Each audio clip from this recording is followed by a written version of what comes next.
Hola, sean bienvenidos a este reportaje explicativo y de interés humano, donde, junto a mi compañera María Rogel, vamos a hablar sobre la voz del pueblo, protestas indígenas en el Ecuador. Quédate si quieres saber cómo el movimiento indígena está cambiando el rumbo del país. Pero recuerda eso, no son hechos aislados, sino expresiones de resistencia y búsqueda de justicia que buscan un cambio para la sociedad.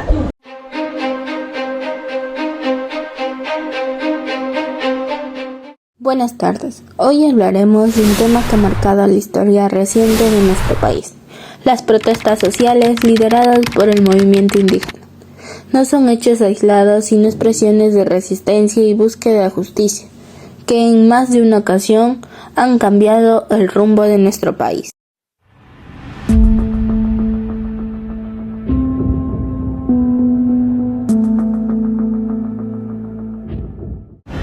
Así es, desde los años 90 hasta hoy, la Confederación de Nacionalidades Indígenas del Ecuador, la CONAIE, ha sido protagonista de grandes movilizaciones.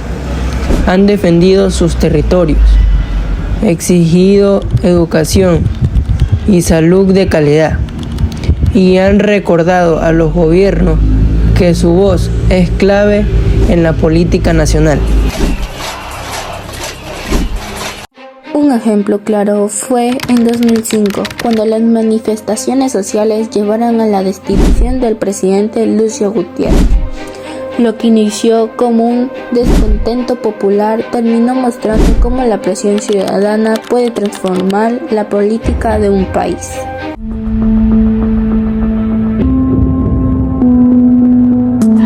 Otro momento crucial fue en octubre de 2019. El decreto 883 eliminó los subsidios a los combustibles y en respuesta miles de personas salieron a las calles. Hubo bloqueos, enfrentamientos y un país paralizado durante 11 días. Finalmente, el gobierno tuvo que dar marcha atrás, demostrando nuevamente el poder de la organización social.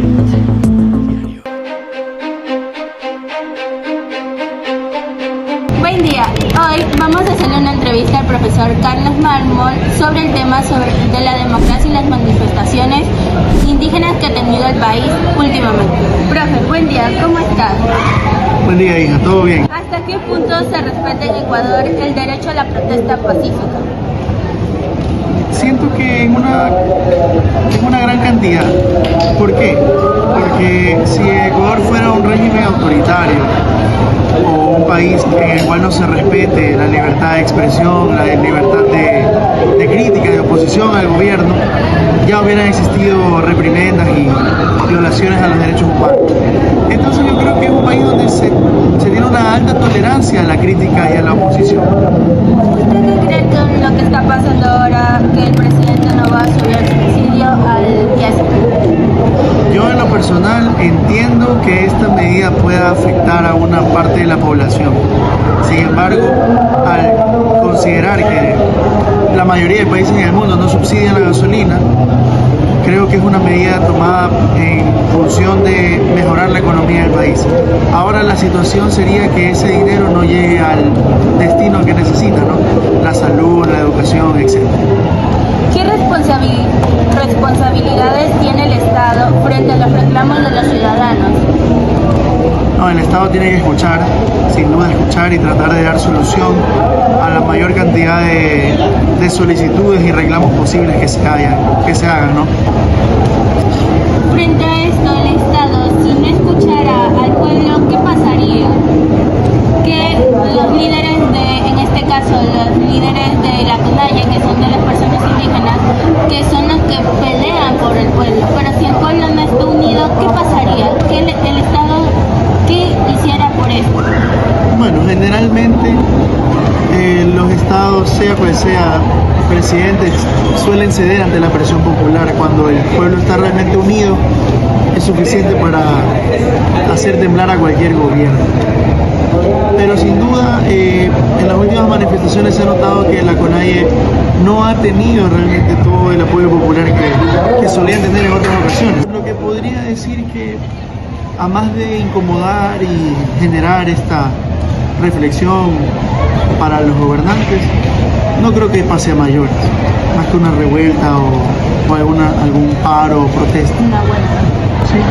¿Cómo valora la participación de los jóvenes en las protestas actuales, teniendo en cuenta que los jóvenes ahora dejan que, bueno, la generación pasada, los jóvenes no tienen esta actitud de seguir protestando por los derechos que las personas que vienen detrás de nosotros pelearon en su tiempo? ¿Qué piensa usted al respecto sobre esto? ¿Qué les falta a los jóvenes para que empaticen con las otras personas, para que entiendan también lo que ellos han peleado? No, sin duda es una realidad. Los jóvenes actuales no tienen ni un poquito de los revolucionarios de las generaciones anteriores. Considero que a los jóvenes sí les falta un poquito luchar por lo que creen y manifestarlo abiertamente, públicamente, de manera pacífica, o si la situación lo merita, levantando un poco más su voz ante las situaciones que afectan a todos. El problema actualmente es pensar que una medida no me afecta a mí y por eso no reclamo, pero le puede afectar a todo el resto, pero como no me afecta a mí, no reclamo. Esa falta de empatía es lo que hace falta a veces. ¿Qué papel ha tenido las protestas en la transformación política del Ecuador? Importantísimo. La voluntad popular expresada a través de las protestas, huelgas, paros, han sacado incluso presidentes. Entonces, la importancia de la expresión popular sin duda es significativa y puede marcar el rumbo del país como ya lo ha hecho en otras ocasiones. ¿Por qué cree usted que las manifestaciones sociales han sido constantes en la historia del país? Por la inestabilidad política que ha traído consigo inestabilidad social y económica.